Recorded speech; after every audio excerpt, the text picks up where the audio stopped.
गुरु प्रेमियों, गुरु स्टोरीज के सफर में हम सद्गुरुदेव श्री रजनीश के कई प्रसंग सुन चुके हैं और उन प्रसंगों से बहुत कुछ जाना, सीखा और ढेर सारा आनंद पाया। परंतु हम यकीन के साथ कह सकते हैं कि आज की गुरु स्टोरी सुनने के बाद आप भी मानेंगे कि निश्चित ही आज का प्रसंग आपने पहले कभी नहीं सुना था।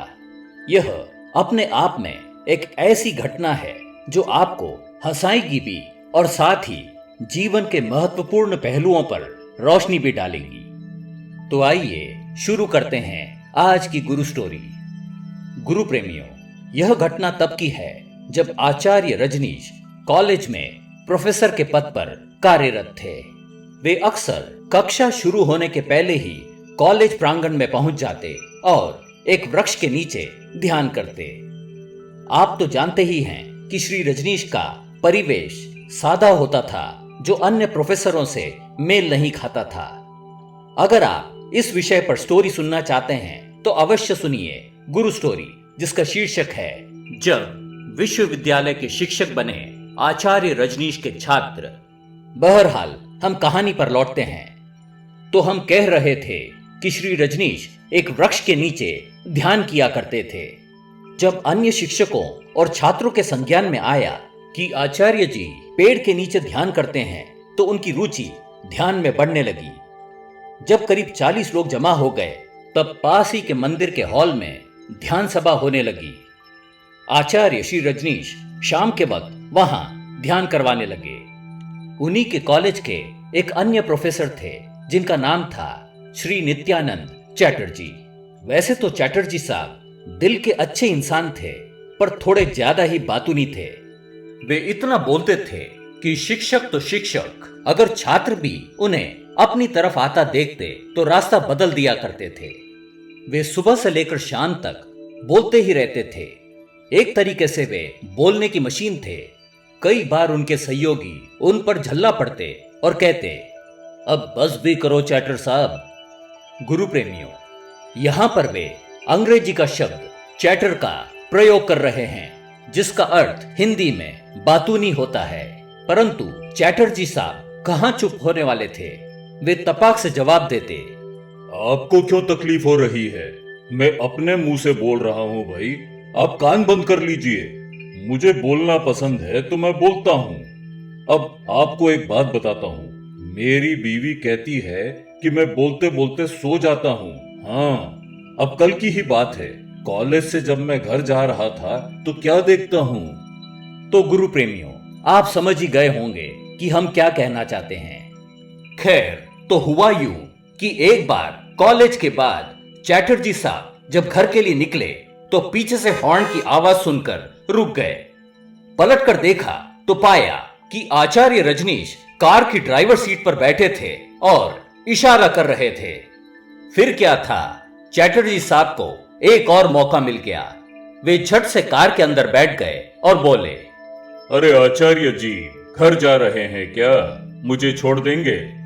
श्री रजनीश ने जवाब दिया, हाँ, मंदिर होता हुआ घर ही जाऊंगा। मंदिर? क्या बात है? क्या मांगने जा रहे हो भगवान से? श्री रजनीश मुस्कुराए और बोले, नहीं, कुछ नहीं। दरअसल मैं मंदिर में कुछ शिक्षकों को ध्यान सिखाता हूँ। ध्यान? ओह, यू मीन मेडिटेशन। वाह, सुना तो बहुत है, पर होता क्या है यह ध्यान? जरा इस पर थोड़ी चर्चा हो जाए। तभी आचार्य रजनीश ने कार मंदिर की तरफ मोड़ ली और कहा, चलिए आज आपका परिचय ध्यान से करा ही देते हैं। मंदिर के हॉल में लोग पहले से ही जमा थे। चैटर्जी साहब भी उन्हीं में बैठ गए। श्री रजनीश ने अपनी जगह ले ली और फिर मधुर वाणी में गाइडेड मेडिटेशन अर्थात निर्देशित ध्यान करवाने लगे। जमा लोग धीरे धीरे अपने अंतःस्थल पर पहुंचने लगे। मन शांत होने लगा। पूरा हॉल अब बिल्कुल शांत हो गया था कि अचानक चैटर्जी साहब उठे और हॉल के बाहर जाने लगे। यह देखकर श्री रजनीश भी उठ गए और उनके पीछे पीछे हॉल के बाहर आ गए। श्री रजनीश को पीछे से आता देख चैटर्जी साहब तेजी से चलने लगे और फिर भागने ही लगे। श्री रजनीश भी पीछे हो लिए। अब तो चैटर्जी साहब पूरी क्षमता से दौड़ने लगे। श्री रजनीश पीछे दौड़ते हुए पुकार रहे थे, नित्यानंद रुको, बताओ तो क्या हुआ। पर चैटर्जी कहां रुकने वाले थे। जितना रजनीश उन्हें पुकारते उतना ही तेज वे भागते। अंततः जब श्री रजनीश ने कहा, अरे रोको उन्हें, कोई रोको, कि कुछ नौजवानों ने उन्हें धर दबोचा। उन्हें लगा कि शायद वे कुछ चोरी करके भाग रहे थे। खैर, श्री रजनीश ने उन्हें समझा बुझाकर रवाना किया। चैटर्जी साहब बेहद खौफसदा थे और बुरी तरीके से हाँफ रहे थे। 15-20 मिनटों बाद जब उनकी सांस लौटी तो उन्होंने कहा, रजनीश, मुझे जाने दो। देखो, मैं बाल बच्चे वाला आदमी हूं, मुझे माफ कर दो, मुझसे यह न होगा। मैंने तुम पर भरोसा किया, परंतु तुम तो खतरनाक इंसान निकले। बहुत हुआ, मुझे जाने दो। सारे शहर में मुझे बदनाम कर दिया। अगर तुम समय पर न पहुंचते तो वे नौजवान मुझे चोर समझकर हाथ उठा बैठते। बहुत हुआ, छोड़ो मुझे। श्री रजनीश ने उनका हाथ पकड़ा हुआ था। जब उन्होंने जोर देकर पूछा कि आखिर हुआ क्या था, तो चैटर्जी साहब बोले, अरे तुम तो जानते हो कि मुझे बोलना पसंद है। जब मैं नहीं बोल रहा होता हूँ तो बोलने के विषय पर सोचता हूँ कि क्या बोलूंगा और स्वयं ही अपने आप से बातें करता हूँ। न जाने ध्यान के नाम पर तुमने क्या किया। तुम्हारे निर्देश सुनते सुनते मुझे अनंत मौन ने घेर लिया। लगा मैं मौन के समुद्र में डूब गया हूँ, जहाँ शब्द ही नहीं थे। मैं बहुत डर गया और सोचा अगर मैं यहाँ और रुका तो शायद कभी निकल न पाऊंगा। अतः मैं दौड़ पड़ा, परंतु दुर्भाग्य से तुमने मुझे देख लिया और पीछे पड़ गए। देखो रजनीश, मैं इस झंझट में पड़ना नहीं चाहता। मेरी बीवी मुझे छोड़ देगी, उसे बोलने वाला चैटर्जी पसंद है। मैं निशब्द हो गया तो मेरा परिवार टूट जाएगा। मुझे जाने दो। तभी रजनीश बोले, चैटर्जी साहब, आप जानते नहीं हैं आपने क्या पा लिया।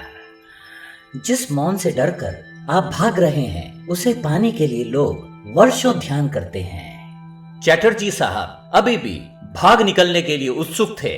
तभी श्री रजनीश ने उनसे कहा, चैटर्जी साहब, शायद आपका मन बातें कर उब गया है और आपका दिमाग अब खाली होना चाहता है। निर्देशित ध्यान ने आपकी पकड़ अपने ऊपर से कम कर दी है, जिसके कारण आपका मन मौन हो सका। आपके और ध्यान के बीच में आप ही रुकावट डाल रहे थे। चैटर्जी भौचक्के होकर सब सुन रहे थे। तभी वे बोले, रजनीश, कहीं तुम मेरा मजाक तो नहीं उड़ा रहे हो? सच कहो, जो तुमने कहा क्या वो सत्य है? श्री रजनीश मुस्कुराए और बोले, 100%। श्री रजनीश आगे बोले, चैटर्जी साहब, हर नया अनुभव अलग होता है।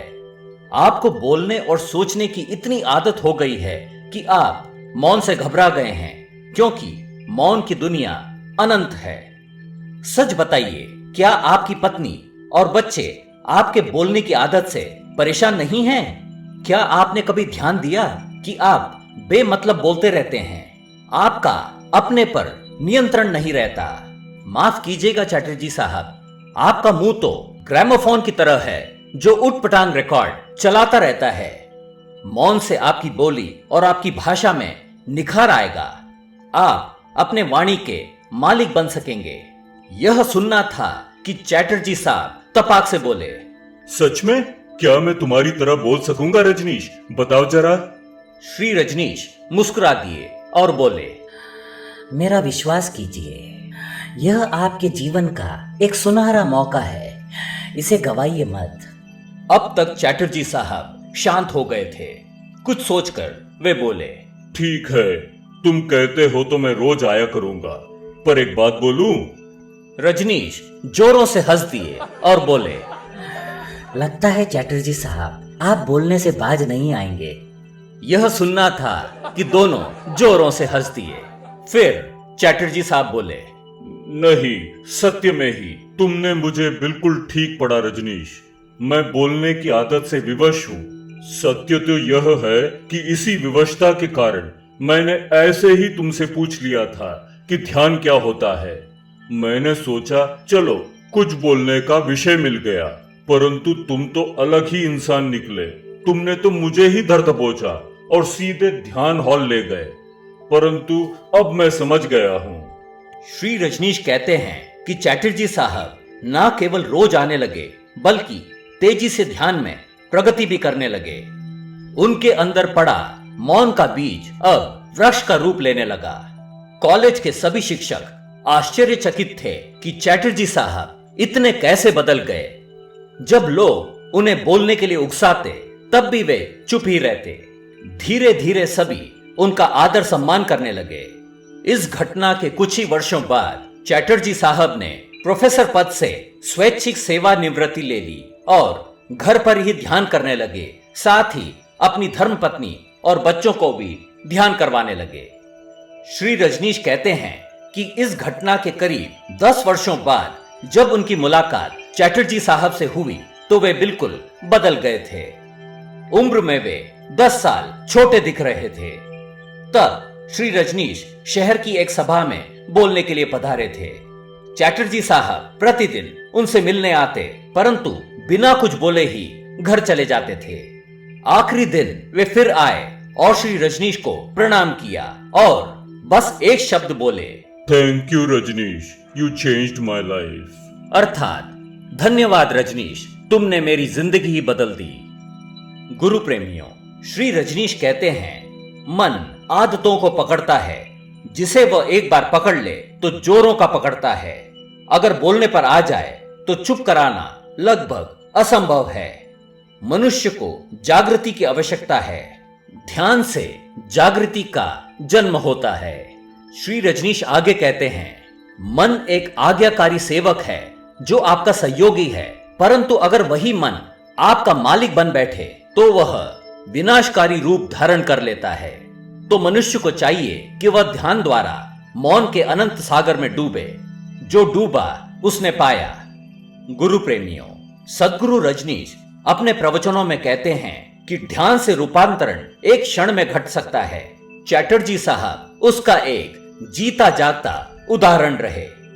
गुरु प्रेमियों, सार्वजनिक जीवन में हम कई बार अपने आसपास के लोगों का, रिश्तेदारों का या सहयोगियों का सिर्फ इसलिए तिरस्कार करते हैं क्योंकि वे ज्यादा बोलते हैं या कुछ ऐसा करते हैं जो हमें नापसंद है।